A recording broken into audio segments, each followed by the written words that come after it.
ఇప్పటి నుంచి స్టార్ట్ అవుతాయి సర్వే రిపోర్ట్లన్నీ కూడా చూడడము, మనం డెసిషన్ తీసుకోవడము అవన్నీ కూడా.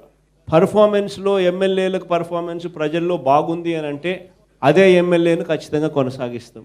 ఎమ్మెల్యేల గ్రాఫ్ బాగోలేదని అంటే అదే ఎమ్మెల్యేను కొనసాగించడం కుదరదు. ప్రతి ఒక్కళ్ళం కూడా ఇది జ్ఞాపకం పెట్టుకోవాల్సిన అవసరం ఉంది. ఎందుకనంటే మనం ఈరోజు రిప్రజెంటేటివ్స్ కొన్ని కోట్ల మంది మన మీద ఆధారపడి ఉన్నారు. మన ప్రభుత్వం వచ్చి ఏర్పడి అక్కడ కూర్చుంటే కొన్ని కోట్ల మందికి పేదవాళ్లకు మంచి జరుగుతుంది.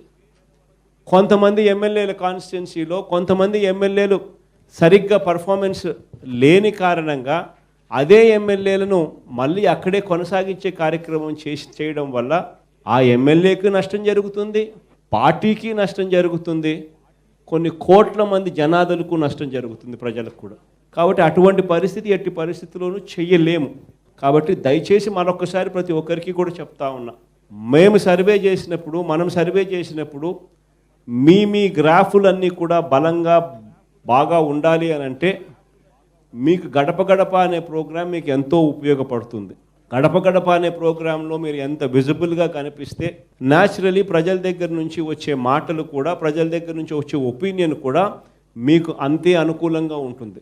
అంతే అనుకూలంగా మీకు ఉన్నప్పుడు ఖచ్చితంగా మిమ్మల్ని అందరినీ కూడా మీకే టికెట్ ఇస్తే మీకు మంచి జరుగుతుంది, పార్టీకి మంచి జరుగుతుంది. కానీ అలా జరగకపోతే మాత్రం రేపు పొద్దున మార్చాల్సిన పరిస్థితి వచ్చినప్పుడు మాత్రం ఆ తర్వాత మార్చక తప్పని పరిస్థితి వస్తుందనేది గుర్తుపెట్టుకోమని అడుగుతా ఉన్నా. ఎందుకంటే జుట్టు ఉంటే ముడేసుకోవచ్చు. కాబట్టి ఎట్టి పరిస్థితుల్లోనూ మనం గెలవాలి. 175కు 175 రావాలి. ఖచ్చితంగా మళ్ళీ ఇంతకు ముందు వచ్చిన దానికన్నా ఇంకా బ్రహ్మాండమైన నెంబర్స్తో మళ్ళీ అధికారంలోకి రావాలి.